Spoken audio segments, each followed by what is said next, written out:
We're back with the Fastlane. I'm Ryan O'Connor. This is Jon Williams as we talk all things motor racing and lifestyle and everything around motoring. We're heading towards another Formula One weekend. We're off to Canada. Well known for their maple syrup. I love maple syrup. Okay. What else are they well known? Isn't it bacon? Is something to do bacon with Canada? No, Bacon. I'm just thinking that. And macon. Who's invented macon? Not the Canadians, but Canada. I've never been to Canada. One of the countries I haven't been to. Yeah. I'd love to go to Canada. They look like great people. There's massive rivalry between Canada and their neighbors, America. They've got huge competition between those two. But this is where we go with Formula One this weekend. It is the home of the Strolls. Yes, and there's only 6 current drivers that are actual winners of the Canadian Grand Prix. I'll try and actually name them: Alonso, Ricciardo, Hamilton. No, Villeneuve. Wasn't it Villeneuve's home for race as well, Canada? Yeah. But he's now long retired. I'm just saying. But he's never win a Canadian so well Grand Prix. liked that guy. Just by the way, people have a lot to say about him. Wait, what is he doing with his life at the moment, Jacques Villeneuve? Yeah, he's in the background and he always pops up for this race, and then people talk to him a little bit. But he hasn't really gone into commentating with Sky or any of those things, but he pops up every now and again. One of their former great champs. But in the meantime, there have been a lot of new developments off the scene, away from the grid. What's the main crux of the Ocon, obviously, as we spoke about, he's now definitely going to be leaving at the end of the season. This opens up a door for our friend Doohan. And then possibly other drivers, because Yuki Tsunoda has also been chatting to the team. And so it's again, where's everyone going to fall in place? Perez has signed a 2-year deal with Red Bull. I get it. Some people are saying, is that the right move? For Max, because it's not really any competition for him. He's a good number 2, brings money, has a lot of fans. Brings points as well. Yeah. He's thereabout. And they're winning, and so why change it, I suppose? Yeah. Whereas if they bought Sainz in, he wanted more money. He doesn't necessarily bring money to the team. But I'm quite excited because Williams could end up with a top driver because everyone is looking now to move there. And I mean, they've got some big backing at the moment. So, and it'd be great to see Williams near the front of the grid again and winning some races. So I don't know. We'll see. Obviously, lots of seats. I think Haas, Alpine, with other teams on the list there that I'm forgetting. There's still a lot of them to announce their drives for the next. Looks like Ricciardo is going to be staying at Red Bull again. It's a little bit boring because you know why I say it's a little bit boring at the moment. If you look at MotoGP, it's just so exciting. Speaking of which, Brad just not having the season that we were hoping for. Yeah, you read a lot about this front end of the bikes. And actually, you know what I read? Wayne Rainey, former, multiple champion, he said, back in his day, and always the greats always come back and say back, they won world champs on bikes, whereas he feels like the guys are winning bikes on technology. It's the same as like Formula One. So they're hoping that the bikes don't carry on developing and it becomes engineer's race more than a rider or a driver's race. So, so I think Brad, front end, they seem to be battling it and I think he was clever this weekend. He just thought, okay, let me bag points. This is the best I can get out of the bike. Sure. If I push and try and hang in the front, I crash, and then it's bad publicity, looking like he's overriding. So I think that's the best he could get. I think they got to work on that. And then unfortunately, the test that was supposed to happen this weekend was rained out. So because they got a 3-week break, and they would have liked to have just worked on the bike a little bit to try and get it better. But his teammate Jack Miller is very quiet. I mean, he hasn't even actually officially got a ride for next season yet. Well, he's been replaced from hero to zero. So but he would hope to have him in the gas team, which is ultimately still KTM. Yeah. They're going to this next year have 4 of the same competitive bikes. They've come out saying, listen, we need to take on Ducati. The factory team plus the semi-privateer Ducati teams are so strong. So they're clever there. They're going to put 4 strong bikes together. Bastianini is going to be hopefully going to gas from Ducati because Marc Marquez took his place, and then Jorge Martin has moved to Aprilia, which I think is going to make it so exciting. Because now you're going to have someone really fast on an Aprilia versus the Ducatis. And I think, again, Bagnaia. I wonder. In the same team. Can I just say something? I know you're gonna. What am I gonna say? Go for it. Do you think that Brad Binder laughs giggles like we do when he hears that? Definitely. When he's on the grid and they go Bagnaia, and he's like giggle. I wonder if he says, I wish I could catch that Bagnaia. Yeah. 'Cause I'm a Bagnaia. Yeah, so I mean, it's interesting. I mean, you got to be careful how you pronounce these things, especially when you're doing a podcast. We didn't or live. pronounce it. We didn't give him the name. He was born with that name. You could appreciate it. And like Martin, I mean, too, same thing. Yeah. Jorge. No, I'm not. I'm straight. But thanks for asking. Each to their own, and we welcome everybody of all kinds on the show. Let's talk a little bit about now a few local motor racing heroes.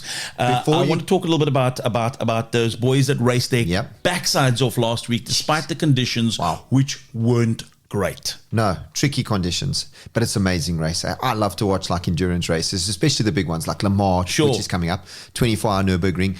I mean, those conditions that those guys, and you know, they've got 3 riders. So say if we had a team. Okay, who would be our third? We'd have to get someone. Shane. Okay. Interesting. Who would Gavin Galdenes, because he brings sponsorship opportunities. Yes. And at least we won't have any problems making any phone calls to anyone. Who would do the night stint? A better connection. Sorry. Who would do the night stint? Who would be our night watchman? Exactly. Who would be our night rider? Boom, boom, boom, boom, boom, boom, boom, boom. You see what they did? You see the little Michael Knight come in the shot there? Yeah. I'm giving a lot of work for our Alex, our videographer.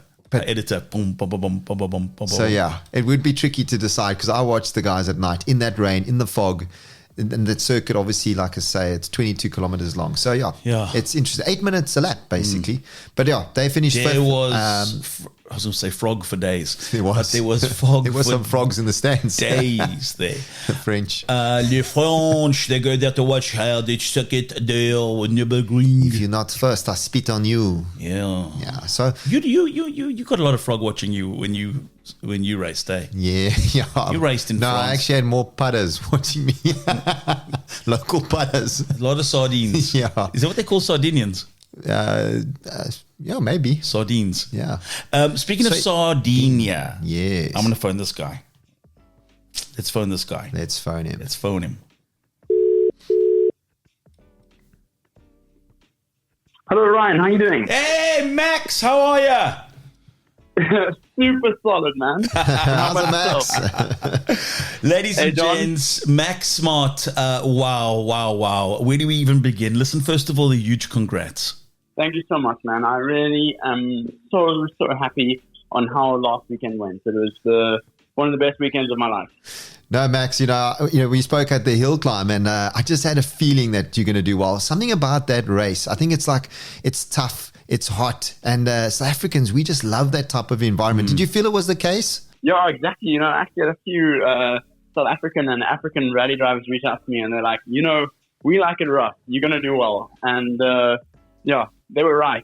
100%. And I mean, and fitness obviously also again plays a huge role when you're in those type of conditions. I mean, that did you feel like as the weekend went on, you just got stronger and faster? I did, 100%. Stage by stage, we were getting quicker. And exactly, you do have to be fit, you know, like with the bumps there, we had blisters on my hands, you know, and you really getting thrown around in those cars. So yeah, I just felt super strong. I've been doing lots of fitness back in Cape Town before this event. And even hot yoga because of how hot it is in the cars and how hot it is here. Yeah, that's good. I mean, you do whatever it takes. Yeah, and tell whatever it takes, mate. And tell for the viewers and listeners that you know, where's the background? Just a brief, you know, where you've come from to obviously I know, but to fill them in, you know, where you started and how you got to the Junior World Rally. Yeah, so my background actually started on motocross bike. Sure. Yeah, I started riding at like 4 years old. And that was my passion throughout my whole childhood. And then I always thought rally was such a beautiful sport, and I loved it. And me and my dad, we actually built our own rally simulator.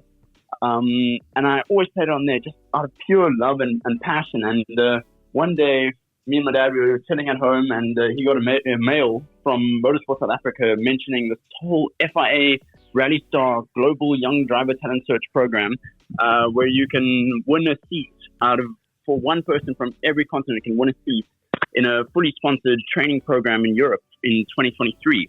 And yeah, basically I entered this and went through every single way that you qualify and eventually got in as a wild card to the South African final.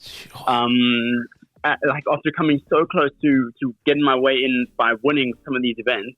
And yeah, eventually got to an African final where we were racing a cross car, which is a small buggy on like a mixed surface stage. Extremely fast. Those things go. Yeah, they do go. And honestly, once I got in that thing, I did not want to get out. It was so fun. And yeah, there's a 3-day event in that against guys from all over Africa. There were 29 competitors, and after the first day, I was 4th overall, and I was like, geez, like I can do this. You know, I drove the whole way home crying because I knew that I could win this thing.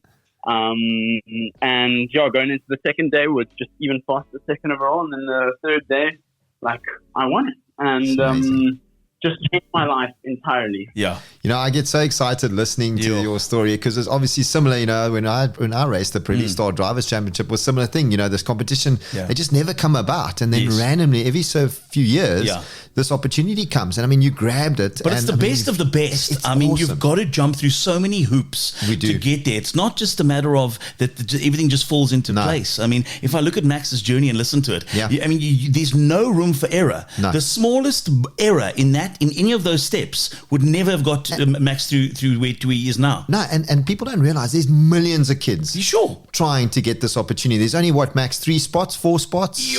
I mean, it's incredible. And South Africans, we have to work so much harder. You know, so that's why it's just amazing.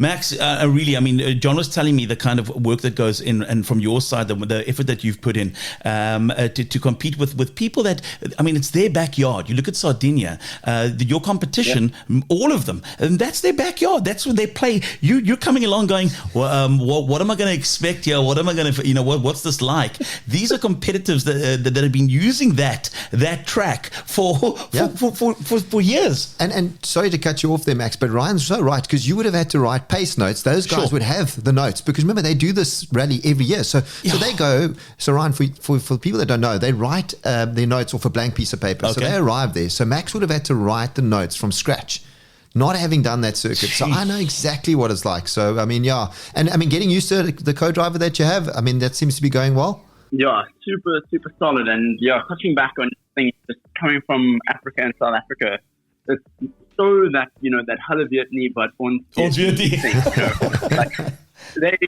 they don't know what we know, you know? And we have that heart to just grab it by the balls. Absolutely. Know? And geez, it was incredible. The relationship with my co-driver is also insane. You know, we work together like such a professional team, and we're always looking to get better stage after stage. So. And tell me, I'm dying to know, because the best part about this rally, Ryan, is at the end, you get to jump off the pier into the water, but only as a podium finisher. So Max got to do that with like the greats of Sebastian Ogier and Thierry Neuville. So when I saw that, I mean, Max, what was that like, jumping off the pier into the water? You know, I have no fast position, and I've always said that it is my dream to one day jump off the pier in Sardinia. And I did a front flip. I saw that. Well done. Oh, that's brilliant. I saw everyone diving in. I mean, and in that, the world rally, that the overall class was the closest gap between first and second was 0.2 seconds. Wow. It's I think it's tied for the closest finish ever. So it was quite a spectacular rally. And that's up to like 200 and over 200 Ks of rally. You know? Yeah, it's crazy. That's basically like how much did you eat in the morning? Type of difference, you know. Max, what's next on the calendar? So next on the calendar is Rally Finland. It's my favorite. We don't have enough time for this show. We're gonna chat. Oh my gosh, we are gonna chat to Max after Finland. Yeah, Ryan, I got to tell you about Finland, but we'll take this off air because Finland is like the holy grail of rallying. Got you. So everybody that ever wanted a rally, you got to do Rally Finland. Yeah. It is, like I said, it's exciting. All right. Well, we'll have Max back, definitely. We're so proud of you, my friend. Well done. Well done on an incredible achievement. And yes to many more. We look forward to this regular conversation with you where we're talking about podiums. 100%. Let's do it. I love it. Max Smart, ladies and gents. What a superstar. Max, thanks, my friend. Cheers. Thanks, Thank you guys so much. Thanks. Cheers, Max. Ciao.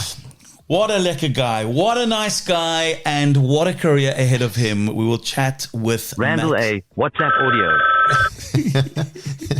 we can chat to no from me. Randall Abrams. We can go, that's a no from me. He's trying to barge in, you know him. He just wants to get some airtime. We'll leave that in the podcast to have Randall I'll call you back. I'll call you back in 10 minutes. Okay, please. I'm just doing the podcast quickly. Okay. Okay, bye. Sure. Bye. He means business. He means business. When Randall calls, we go, yes, sir. Listen, okay, quickly, before we wrap the podcast, because that was really cool, let's just talk quickly about cars we're driving. We're not going to break away to talk about things because it's raining and it's miserable. The new Isuzu, it is the D-Rider. It's a 1.9 litre entry-level bucky from them. It is incredible. It does what it says. I love when people say it does what it says in the box. On the box, it says it does 4x4. It does all these cool things. It's the standard basics, but what a great entry-level bucky, a double cab bucky that is. Yeah, it's become very popular because, like you say, well priced, does everything you need, whether it's for family time, work, whatever. It's perfect recreational. It's a good all-round bucky. Absolutely. It's a head turner. I love the looks of the new Isuzu range. It's nice to see you in a bucky. It's been a while since we've driven a bucky. The wheels on a bucky are the thing that I always look for, and this optioned wheel on this Isuzu is beautiful. In white, I'd have no other color. Wheels on This the bucky go is round and round. me. I love it. Yeah. Also, Mazda CX-5. This is the 2-liter dynamic version of Mazda's CX-5. The shape it's a typical Mazda CX-5. It's a shape that they haven't really steered clear of in terms of the look and feel. You'll know on the road immediately if it's a CX-5. Yeah. What I love about Mazda CX-5 is it does also tick all the boxes. 2-liter, you've got a quirky little engine that'll do 0 to 100 in just a shade over 10 seconds. It's super economical. It's around the 500,000 Rand mark, and it's a lot of motor car from Mazda at 500,000 Rand. No, definitely. It's a car you don't hear much about, but just kind of does well, just flies under the radar. Good solid car. Speaking of flying, if you are flying, a company I want to give props to is the Dion and the amazing folks out at Automotion. Automotion, we've both been using for donkey's years. The guys and girls that run that company are incredible. If you are traveling domestically in South Africa and you're looking for an option in terms of your vehicle to be safely stored at the same time, if you look at the cost of parking in an airport these days, we know it's a lot of money. Why don't you have it safely looked after, at the same time cleaned or valeted, and by the time you collect, well, guess what? There's no waiting, there's no queuing, and there's no stopping to pay for parking in those machines. They do it all for you. So by the time you get in the car, you know what they give you? They go, Mr. Williams, welcome back. Here's the exit card. Here are your keys. You get into a clean car. That's the best part. And you drive home. What is not to love about Automotion? So a huge thanks to Dion and his team for always looking after the Fastlane. We really appreciate that. And like and subscribe if you haven't already to this episode of or the series of the Fastlane. Proudly brought to you by Breitling, by our friends at OneBet, and of course Sanlam Private Wealth. We'll be back next week with another episode.